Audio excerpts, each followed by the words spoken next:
I'm Clifford Griffin, Associate Professor in the Department of Political Science in the School of Public and International Affairs here at NC State.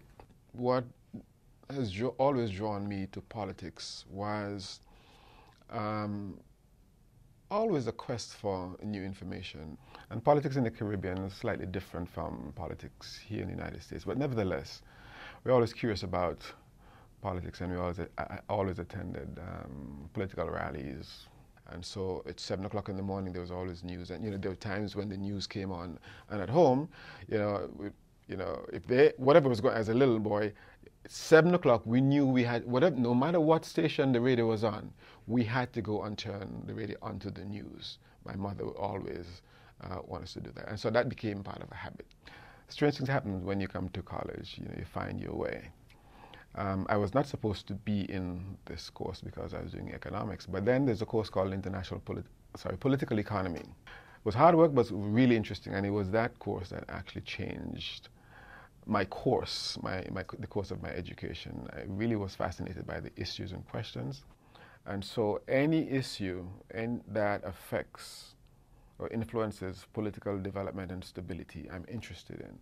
So whether it's democracy and democratization, which centers my research, or drug trafficking and money laundering, illegal and legal migration, economic development, regional integration, alien smuggling, organized crime, the extent to which crime can undermine a country's economic development agenda.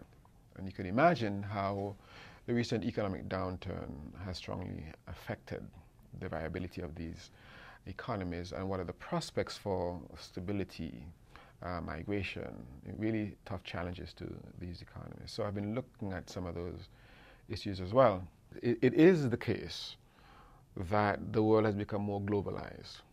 I heard on the news this morning that from cell phones to automobiles, plants in the United States are going to be closed down, or at least temporarily, because of the results of the tsunami and the earthquake and the nuclear reactor problem in Japan.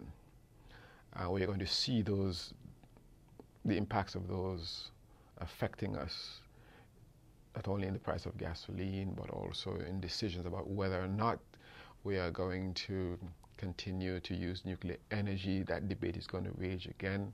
International relations, these events, these actors are regularly interrelated, and it's our responsibility, our duty to try to point out to students and others how these events that take place thousands of miles away can have a direct or even an indirect impact upon us right here in our very own pocketbooks, affecting the quality of life that we all desire to have.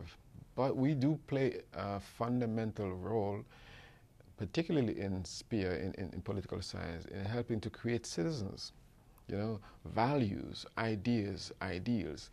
You can't be a scientist and just purely a scientist without considering the implications of what you're doing, because what you're doing is supposed to have an effect on society.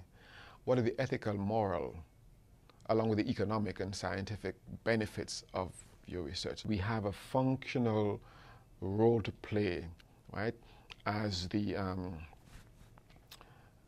maybe as the conscience, if you will, of society, to protect us from ourselves.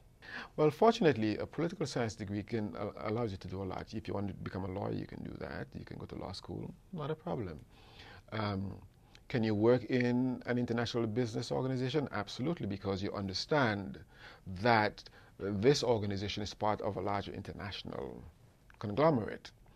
The idea that the United States remains at the center of global politics has long been put to rest. We are part of a global system. Yes, we are a leading part of a global system, but so much of what we do, so much of what we depend upon, are determined, in part, by what happens elsewhere. So if we don't think that what's happening in Libya concerns us, if we don't think that what's happening in Bahrain concerns us, or Saudi Arabia, or Iran, or Tunisia, or Egypt, or Darfur, then I think shame on us. That's what we do in CHASS. We try to make sure that nobody says shame on us.